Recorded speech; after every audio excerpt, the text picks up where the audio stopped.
विराट नगर के मिलकर के उसको वहां से जिता के भेजे।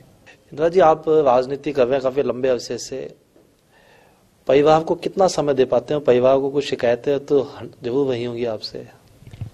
देखिए, ये बात बिल्कुल सच्चाई है कि मैं लंबे टाइम से संगठन में, पार्टी में और जनता के बीच में सक्रिय हूं और जो समय मुझे परिवार को देना चाहिए था मैं नहीं दे पाया, ये भी सच्चाई है। और परिवार की बहुत ज्यादा शिकायत इस मामले में रहती है। पहले 2006 तक सब कुछ ठीक था, लेकिन 2006 में अचानक मेरे फादर की डेथ हो गई और उसके बाद पूरी परिवार की जिम्मेदारी मुझ पे आ गई, क्योंकि परिवार में बड़ा मैं था, 4 बहनें थी, एक भाई था छोटा, वो भी 9th क्लास में पढ़ रहा था उस समय। उन सबको संभालने की, आर्थिक संसाधन जुटाने की सब जिम्मेदारी मेरे ऊपर थी। और वो 5 साल मेरे लिए बहुत कठिन भी थे कि 2006 से 2011 तक का समय मेरे लिए बहुत कठिन था, चुनौतीपूर्ण था, क्योंकि बिल्कुल गांव के साधारण किसान परिवार में जन्म लेने के बाद आपको राजनीति में आने के लिए बहुत ज्यादा आर्थिक संसाधनों की आवश्यकता होती है, परिवार को चलाने की भी आवश्यकता होती है, परिवार को संभालने की भी आवश्यकता होती है। और चूंकि मेरी शादी भी बचपन में हो चुकी थी, मैं 98 में मेरी शादी हो गई थी, बाल विवाह का शिकार था मैं तो परिवार ने, लेकिन क्योंकि हमारे किसान परिवारों में ये चीजें नॉर्मल बातें चलती रहती थी। लेकिन उस समय मैं सौभाग्यशाली हूं कि उस 2006 से 2011 तक के समय में मेरी माताजी और मेरी वाइफ दोनों ने मिलकर मुझे बहुत साथ दिया। खेती का काम वो दोनों खुद करते थे, सारा काम करते थे। मैं उस समय पढ़ाई भी करता था, लॉ कर रहा था, पढ़ाई भी करता था, पढ़ाई के साथ साथ सक्रिय क्षेत्रीय राजनीति में सक्रिय था।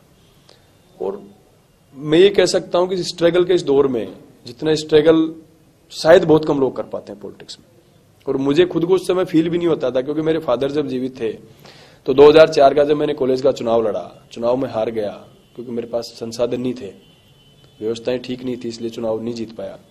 मेरे फादर ने मुझे उस समय एक चीज कही, एक दिन बैठा के, कि बेटा अपने किसान परिवार के लोग हैं, गरीब लोग हैं, अपने बस की बात नहीं है राजनीति करना।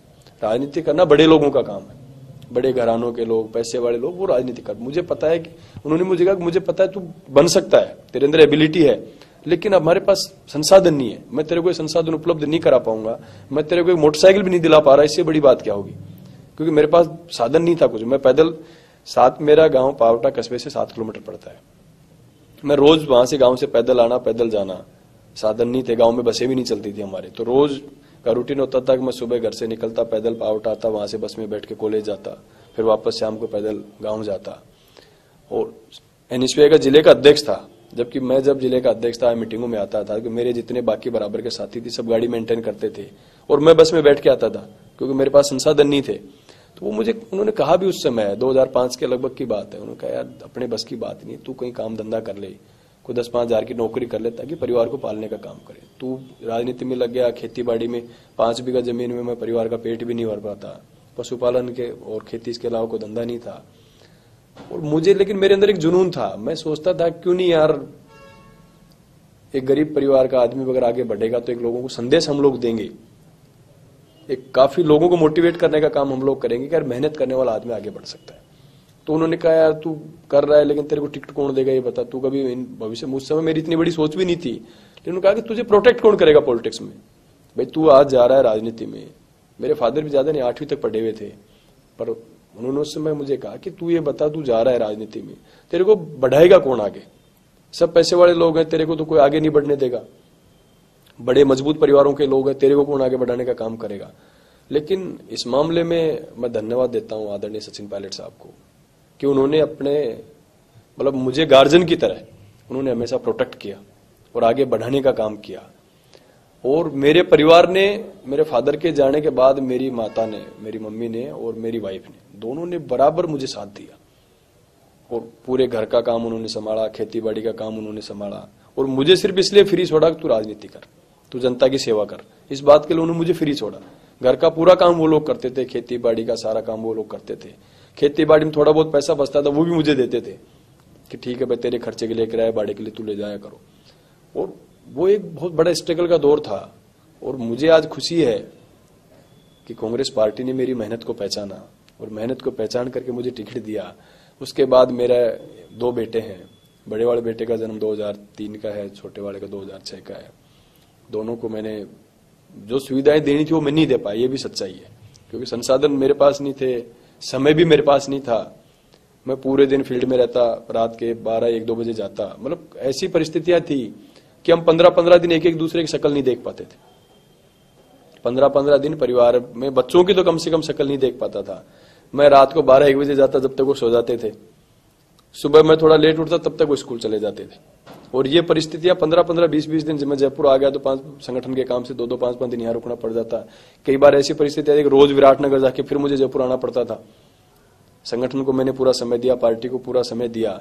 और ये शुरू से मेरे नेचर में रही है कि मैं जो काम मुझे सौंपा जाता है, मैं उसको पूरी निष्ठा के साथ निभाने की कोशिश करता हूँ। लीडरशिप के द्वारा भी और पार्टी के द्वारा भी, जनता के द्वारा भी। जो काम मुझे दिया गया, मैंने ईमानदारी से उसको निभाने की कोशिश करी। पूरे अपने आप को मैंने कभी समय नहीं दिया, आज भी नहीं दे पा रहा।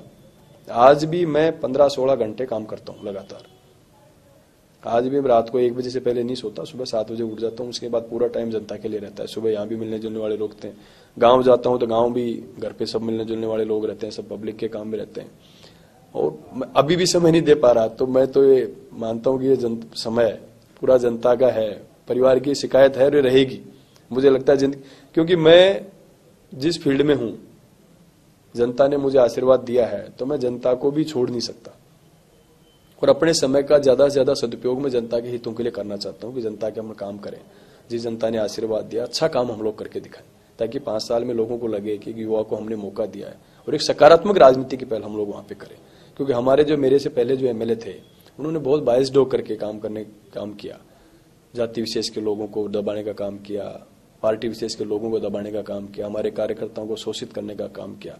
मेरी ये सोच है, आप चुनाव लड़ रहे हो, राजनीति कर रहे हो, चलो अच्छी बात है, पार्टियां हैं, सिद्धांतों की राजनीति आप लोग करो। लेकिन किसी पार्टी के कार्यकर्ता को, किसी जाति के कार्यकर्ता को सिर्फ आप उसके नाम पे प्रताड़ित करो, वो चीज गलत है।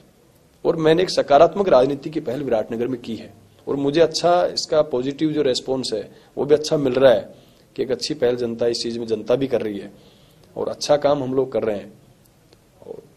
और परिवार से जो शिकायत है उसको अब जो भी है उसका मैं समाधान भी नहीं कर पा रहा। बहुत कम समय में दे पा रहा हूँ परिवार को, ये बिल्कुल सच्चाई है। लेकिन अब परिवार को धीरे धीरे इन बातों की आदत हो गई और उन्होंने इस चीज को स्वीकार कर लिया कि भाई हमारे लिए बहुत कम समय है, जो सिस्टम चल रहा है उसी हिसाब से चल पाएगा। परिवार को कभी जयपुर लाए हैं, पत्नी बच्चों को कोई फिल्म वगैरह दिखाई हो? मैं वाइफ तो कभी आज तक जयपुर नहीं आई, कभी भी। मेरे बेटों को अब चुनाव जीतने के बाद में 3-4 दिन के लिए लेके आया था, तब जरूर वो पहली बार जयपुर आए। बाकी कभी आज तक, मतलब मेरे साथ ही पहली बार आई है, मान लो आप। कभी ऐसा मौका ही नहीं मिला कि मैं 2 दिन उनको कहीं ले जा सकूं। पूरे 5 साल क्षेत्र में सक्रिय रहा, एक दिन भी समय नहीं दे पाया। उससे पहले छात्र राजनीति में था, उस समय भी समय नहीं दे पाया, संसाधन भी नहीं थे। अब पहली बार चुनाव जीतने के बाद महीने भर बाद उनकी छुट्टियां थी शीतकालीन, तब मैं उनको 4-5 दिन के लिए दोनों बेटों को जयपुर लेके आया था। तब भी मैं उनको समय नहीं दे पाया। ये सच्चाई थी कि वो दोनों आए और किसी के साथ भेज के उन्होंने शॉपिंग वॉपिंग करी, फिल्म देख ली। बाकी मैं उनके साथ फिर भी नहीं जा पाया। मैं तो यहाँ भी लोगों को सुनता, दिन में फिर विराटनगर चला जाता, शाम को फिर आ जाता। रात को सिर्फ साथ सोने का काम जरूर हमने किया, बाकी उसके अलावा फिर भी मैं समय नहीं दे पाया। इधर जी, कोई ऐसी लजीज डिश है आपकी खाने की जो आपको हर 2-4 दिन में खाने का मन करता हो, या आपकी मम्मी बना के देती हो उस जमाने से, या आपकी पत्नी बनाती हो, जो आपको लगाता बोले यार ये विशेष डिश है जो मुझे अच्छी लगती है? देखो, मैं बिल्कुल शुद्ध सात्विक आदमी हूँ और हमारे घर पे आज भी चूल्हे पे रोटी बनती है, गैस पे हमारे यहाँ खाना नहीं बनता आज भी। और सर्दियों के समय में बाजरे की रोटी, गुड़, घी, दही, ये सब चीजें हमारे यहाँ, क्योंकि किसान है तो भैंस भी है घर पे, सब चीजें हैं। तो मैं बिल्कुल साधारण जो खाना होता है उसको मैं पसंद करता हूँ, ज्यादा लजीज खाना मैं पसंद भी नहीं करता। मैं तो घर पे जो साधारण खाना बनता है, और मैं कोशिश करता हूँ, कह रहे वो संभव नहीं हो पा रहा, लेकिन मैं कोशिश करता हूँ कि कम से कम घर का खाना ज्यादा खाएं। बाहर का खाना मैं बहुत कम पसंद करता हूँ। तो ये थे हमारे साथ विराटनगर के युवा विधायक इंद्रराज गुर्जर। इंद्रराज गुर्जर का कहना है कि क्षेत्र की जनता के लिए काम करने की तमन्ना है, इसके लिए परिवार को भी वो काफी कम समय दे पाते हैं। और आज भी उनकी कहने की इच्छा है कि हम आगे भी मैं जनता के लिए ज्यादा समय दूंगा, परिवार अपनी जगह है, लगातार काम करूंगा। छात्र राजनीति से मौका मिला, एक बार एनएसयू का चुनाव हारे, उसके बावजूद संघर्ष किया और आज एक कार्यकर्ता के बल पर खुद कार्यकर्ता रहे और विधानसभा, प्रदेश की सबसे बड़ी विधानसभा में पहुंचे। अब देखना है इंद्रवाज गुर्जर अपने सपनों को किस तरह से कामयाब कर पाते हैं। पूछिए सीधे अपने नेता से सवाल, आपके जनप्रतिनिधि देंगे इनके जवाब। व्हाट्सएप नंबर 9057531523 पर अपने सवाल टाइप करें या वीडियो बनाकर भेजें। माय मेंबर कार्यक्रम के दौरान आप हमारे फेसबुक पेज और ट्विटर पर भी सवाल पूछ सकते हैं।